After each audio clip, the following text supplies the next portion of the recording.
Карабах студенттер инглиз тілінде сөйлеу этикетін оқытудың төменде.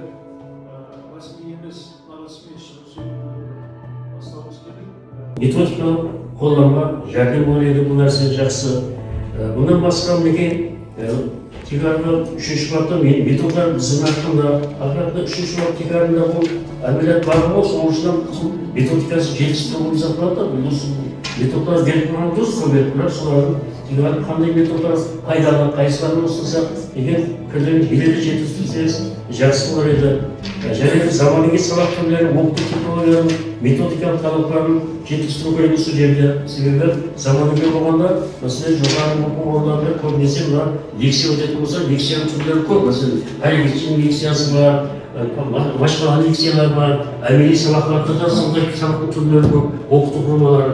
Солардан пайдаланып жетістіріп барса, әлбетте жұмыстың құны бұдан бетер жоғары болар еді. Бұдан басқа айрым тапсырмалар инглиз тілінде берілген, олардың бағалау критерияларын менен толықтыру ұсыныс ету керек. Инглиз тілінде берілген жерлерін мен түсінбедім, бірақ соны қаралмақ тілінде де жаңа сұраулар беріліп атты, жақсы сұраулар береді. Өзбек тілінде қалай болады, қазақ тілінде қалай болады, байланысса да жақсы болар еді, жұмыстың құны артқан болар еді. Сондай-ақ сөйлеу мәдениетінің тиісті теориялық методикалық бөлім үшінші бап менен этикет төртінші бап арасындағы байланысты параллель болуы, теориялық категория сабақтағы жағдай теңдеу ашылса, методикалық талаптарға толығырақ жауап берілген болар еді. Және де жұмақлы бөлімде жаңа айтып кеткенде сөйлеу портреті деген сөйлеу портреті терминді қолданғаныз жақсы ашып қойды жаңағы терминді, бірақ меніңше сол жерде алып қойсаңыз жаңа жоғары кеткеніміз жақсы болар еді. Кейін айтылған әдебиетті тізімінде кіріктірген іліми деректілерді белгілегенде тәртіпте рәсімделсе мақсаттың уақыт болар еді деп ұсыныс берді. Себебі айтылған әдебиеттер әлбетте жоғары әдістемелік комиссия талаптарын жауап беру керек. Оның ішінде мәселен республика көлемінде, сондай-ақ Өзбекстан көлемінде мәселен, яки болмаса достық ақылдар мемлекет арасындағы методикалық мәселе бойынша жаһан педагогика ілімінде қандай методикалық мәселелер жауаптары бар, бұлардан беруге әрекет етсеңіз жақсы болар еді. Енді бұлардан басқа да ұсыныстар айта беру мүмкін, бірақ жұмысқа мен төмендегідей өзімнің пікір қатынастарымды мынаның тәртіптерін ашып көрсетушімін. Бірақ бұл мәселелердің барлығында тәжірибелі оқыту сұхбатында зерделеу өтініш бар. Әлбетте біріншіден мұның лингвистика теория бойынша білім сауаттылығы жақсы екенін көрініп тұрды. Тәрбиеде аттайбараттың бір ойласатын жайы керек емес ниет қойса, сол үшін беріп отырғанда, бұл аттырсаңыз жақсы көреді. Оның орнында мінекей төмендегі мәселе бойынша төмендегі жұмаққа келдік деп, 11 жұмағын жазсаңыз жақсы болар еді. Жұмақтарда да айрым методикалық қарым-қатынас жасалған ұсыныстар бергенсіз, бұл әлбетте аттайбарат. Бір жағынан қарасақ, бір жетістіктермен бір жақсысының әрекет істегенсіз. Диссертациядан сол мәселе көрінген, бірақ жаңа баптар арасында сәйкестікке диққат қылсаңыз жақсы болар еді.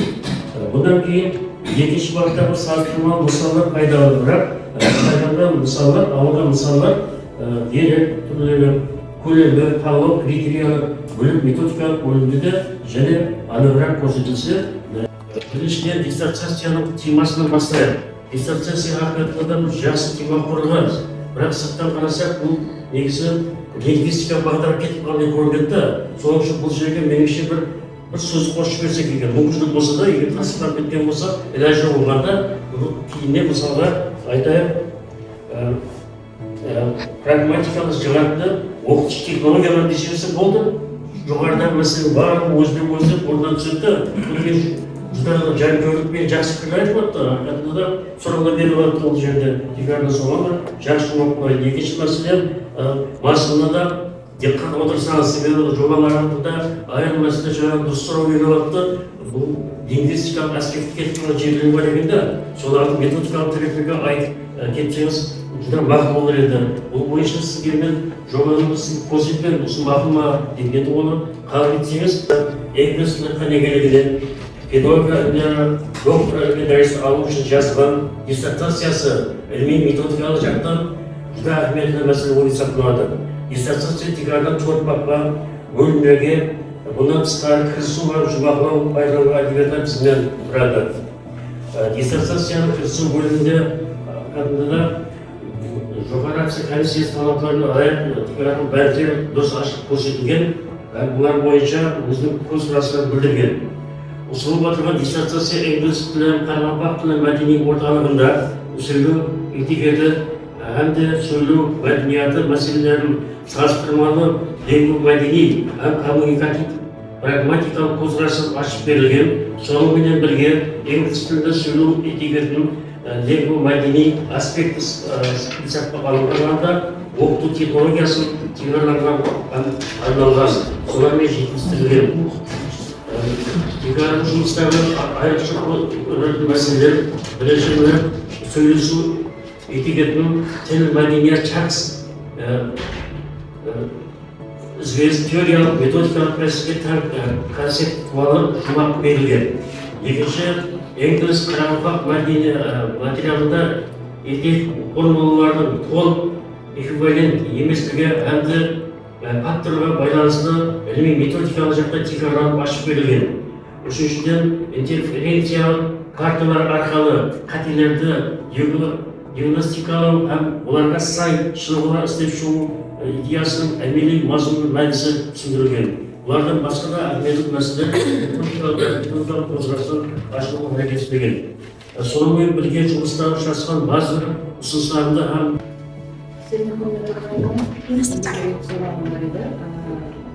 Эми жұмысыңызда сіз дискретте социометрик анкета тест жазба тәрізді, сондай-ақ мониторинг, педагогикалық тәжірибе сынау, тағы басқа да ұсыныстардан пайдаланғансыз. Солардың қолданылуы һәм олардың тамамын цифрлап берсеңіз. Екінші сұрау, методикалық модель неге цифрланды?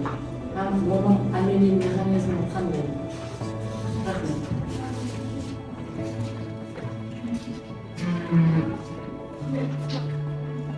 Бабы İngiliz һәм Қарақалпақ тілі этикеттің лингвомәдени xususiyati деп белгіледі. Сіз бұл бапта ұғымалық не хақында сөз етпекші болдыңыз? Бұл методика емес, 06-ға мас келетіндей көрініп тұр. Өзі филология қарауға мас келетіндей көрініп тұр. Бұл жерде не хақында ұғымы айтылacak болды. Кейінгі сұрау. Авторы тарапының 17-ші бетінде, яғни 3-ші бабында siz mына жерде белгілейсіздер, бабының мұхым нәтижелерінен бірі сипатыда muallif kommunikativ kompetensiyaning 5 komponenti, ya'ni shularning funksiyalarini ochib bergan degansizlar. Bu yerda muallif deganda kimni nazarda tutgansiz? Bu sizning o'zingizning ochib bergan 5 funksiyamiz bor. Masalan, bu yerda bergansiz psixofiziologik, sotsial, madaniy, lingvistik, pragmatik. Егер я басқа бір автордың пікірі болатұғын болса, бұл кімнің пікірі һәм бұған ұсыныс берген пікірге мақұл болар еді. Егер сіз өзіңіздің пікіріңіз болатұғын болса, өз жұмысыңызда прагматик һәм психофизиологик функцияларды қалай ашып бергенсіз? Сұраңызшы, рахмет. Бұл Малифтің аты бұл жерде технический болып қалған. Малифтің аты бізде түсінбеген, ол сапыластырылады, оны бізде кейіннен көріп өткенбіз уже. Басқа автордың несі де? Бар, бұл автордың несі технический болып, бұл автордың несі қалып қойған. Екінші сұрауымызда, екінші бапта инглиз һәм Қарақалпақ тіліндегі сөйлеу этикетінің лингвомәдени өзгешеліктерінде сіз айтып тұрсыз, бұл 06-ға жақынырақ болып кеткен деп. Біз бұл бапта инглиз тілі һәм әдебиетті лингвомәдениетларына тән сөйлеу этикетінің салыстырмалы прагматик анализлегенбіз. Һәм Қарақалпақ аудиториясының инглиз тілінде сөйлеу этикетінің оқыту бойынша қиыншылықтарын, типологиясын көрсетіп өткенбіз. Талабалардың коммуникативті компетенциясының лингвомәдени аспектілерін көрсетіп өткенбіз. Һәм инглиз тіліндегі қарым-қатынас бір өзара сөйлесулердің мәдениетінің анализдеп өткенбіз. Бұл бабыңызда сонда бір методларды көрсеттіңіз ма деген ғой. Қайсы методпен сонда оқыта жақсыз нұтық этикетін лингвомәдени өзгешеліктерді? Бұл жерде жоғарыда айтылып өтілгенде ол коммуникациялық, эстетикалық, этикалық, лингвокультурологиялық, прагматикалық, конструктив прагматикалық, лингвопрагматик арқылы сол тілдің қалай сөйлеу керек екен, сол студенттің қалай ол жер қолдану керек екен, сол не бойынша үйретіліп өтті. Машқаларда рәсми литерал фамилия дәрежелерде өзгешеліктерді түсінуге рәсми орталық. Екінші soru, бағана айтып кеттім, лингва мәдениеті сөйлеу этикеті арқылы ашып бергенсің, соны мен ашып беріп бердім. Сұрағың үшін рахмет. Үшіншісі бар. Зерттеуде социал-лингвистика машқаласын бергенсің, соны қандай көрсетіп бере аласың, зерттеу машқаласын? Қалған екі жыл деп бергенсің ғой? Сұрағың үшін рахмет. Бұл интерференция механизмдері дәстүрлі сөйлеу этикетлері болып есептелінеді. Бұда құрмет формалары, мұраджат, болмаса әдеп қағидаларына менен инглиз сөйлеу этикетін салыстыруда айырмашылық практикаларды анықтадық. Яғни студентке инглиз этикет формалары таныланды, жаңа айтып өткенімдей, тіл һәм жергілікті этикет стереотипі көрсетуші нәтижелерге ажыратқан халда бұл механизмді түсіндірілді. Екінші сұрауға өтетін болсам, лингвомәдени аспекттеріңіз сөйлеу этикеті зерттеудің логистикасына көре сөйлеу этикеті, сөйлеудің этикалық, коммуникатив, мәдени қалай қолданылатынымызды анықтадық. Солардың сол тәжірибеден шыққан халда олардың сол уровень арқылы өздеріне тиесілі тест сынақтары берілді. Филологларда бұл да өздерінің нелеріне қарап, уровеніне қарап, біздер тест сынақтары арқылы тәжірибе өткізді. Siz filologlar dediniz, yine hazır kılmın studentleri, единство soran специально o yerinde filolog var. Usunuz bu harcın tilatmet filolog değil mi var? И başka institut filialları, yani mesela institutlar gelir, onlardan no filologi. Hürmetler, bugünkü seminar katılımcıları yerdə dissertasiyanın qısqaşı mazmunu ilə tanıştırıb ötürdü. Soru sınavlar ilə ötürmüş gerek, matematik gündemde qanday sorular bolsa yaslap beremiz.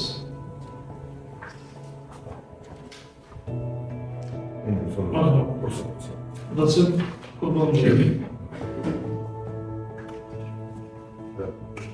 Soru tecrübe sınav döneminde söylem etikası qanday tavsiyeler arkalı öğretildi. Hem de akademik arasında mevcut maksatı götürüyoruz. Soruların okuş şarayında talebelerin kurulu madeniyeti bulgusunda çok etiketini götürdü. Hem de obyektinde yukarı sürekli koçatılan bu sürekli filologiyalarına bayransız sürekli filologi yeni sürekli Рахмет сұрағың үшін. Бұл біздердің тәжірибесі арқылы жұмысымызда филология арналған студенттеріміз болып есептелінеді. Біздер тәжірибе өткен уақытымызда именно филолог студенттердің тәжірибесін өткізгенбіз. Зерттеуде әмелі блокларда жағдайлар тапсырмалар, бұл мысалы байрам құттықтаулары, сыйлық, ұсыныс, рұқсат сұрау, кешірім, мінетдаршылық текарында диалог түзу, брейнсторм ямаса гейшерінен мимика қосып орнатылғанда бұл тәжірибе сынауда осындай нелермен өткенбіз. Бұл филолог студентлерді өтті тәжірибе сынауы. Жауапқан қанаттылығын ал онда сіз неге театральный институт эксперимент өткерді деген жерде? Hazır ciltlerimizle, hazır iş нәрсе olmaydı, zihnimizde iş нәрсе olmaydı.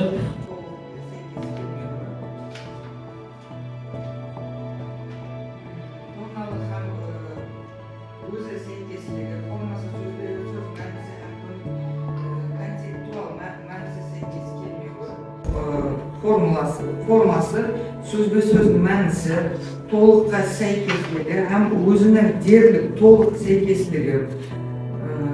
Мысалы, хирург біздердің тілінде сәлем и қалай. Тонналық толық сәйкес келмеуші жағдайында формасы сәйкес келуі. Мысалы, мистер Блэк, доктор Нурдинов. сөзбе-сөз мәнісі тонналығы һәм өз сәйкес келуі, бірақ формасы сәйкес болмауы мүмкін. Көзқарастардың теңдігі, керек теорияға методикалық даярлығы сезіліп тұрады. Екіншіден, диссертация баяндау ilmiy stili talab qilishi to'liq javob beradi. Әсіресе әрбір бағына тиесілі өзінің ilmiy teoriyалық һәм методикалық менеджерді дұрыс пайдаланғандығы һәм жетерлік жерлерінде өз пікірлерін айтып кеткеніне оған көп жетістіктердің бірі деп есептеймін. Жұмыстан мектеп һәм академия лицейдің оқытушылары, жоғары оқу орындарының филология пәнін дәреже бағдары студенттері ilmiy metodikалық дерек сипатында пайдаланылған. Әлбетте ол келешектегі жұмысыңыз болып сақталады. Бұны келешекте сіз жақсы бір жеткізіп, қолданба қылып, балалар жұмыс қылып шығарып жіберсеңіз, сіздің үлкен жақсы жетістіктеріңіз болып сақталады. Диссертацияның темасы бойынша жарияланған ilmiy ниеттер жоғары комиссия талаптарына сай келеді. Жарияланған ilmiy ниеттер һәм авторлар диссертацияның ұлыма мазмұнына жетерлік дәрежеде сәулеленгенін көруге болады. Бұл тәртібі әлбетте авторлардан екеуінің салыстырып көріп сұраулардан аулақ болып едіңіз. Енді және бір мәселе бар, мен бір рет оқып берейін сізге де. Мәселен айтайын, диссертацияның мына бірінші бабында деп айтқанбыз, этикет түсіншасы деген сөз, түсіншасы. Бұл керек жоқ, меніңше. Оның орнына тіл và мәдениет өзара үйрену атамаларының бойынша шет тілді этикетіне үйренудің ilmiy методикалық теория дешіміз, ilmiy методикалық деген сөз болса да жақсы болады. Методикалық деген сөз болса, көрсетті ананың белгісінің сырттағы шибірдің белгілерін көрсетіледі. Мен осыған бағдарлап, ішіндегі жаңағыдай бөлімдерін текарлап берсеңіз жақсы болады. Мәселен, методикалық ұсынылар, болмаса технологиялар деп берсеңіз, ана жерде ол жүдей жаңағы тіл лингвистика аспектілер көрінгендей болып тұр. Бірақ оқып барсаңыз, ол оқыту методикасына жақындасып кетеді. Ал сырттағы жаңағы несі басқаша болып тұр бұл жерде жаңағы жобасын түзген жобасындағы мәселе. Сол сондағы жақындықтар болса, жұмыстың несі сапасы бұнан бетер артырады. Сол үшін жобалардан бір жақсылап көріп шықсаңыз, өзіңізге үлкен методикалық жәрдем болар еді. Енді диссертацияның кірісу бөлімінде де теманың актуалдығы, жаңалықтары, іздену мақсаттары ашып әрекеттеген, оған және де қатты көңіл қарасаңыз жақсы болар еді. Әсіресе жаңағы баптар арасындағы мәселеге сәйкес келген диққат қойсаңыз, мінекей тәжірибе сұрау өзі 4-ші бапта тұратын дүниесі ғой, 4-ші бапта тікелей тәжірибе сұрау бабында жіберсеңіз, ешқандай мәселеге жолықпайсыз. Себебі бұнда тәжірибе сұрау жұмыстары да жақсы ашылған сіздің жұмысыңызда. Авторларда да жақсы келтірген.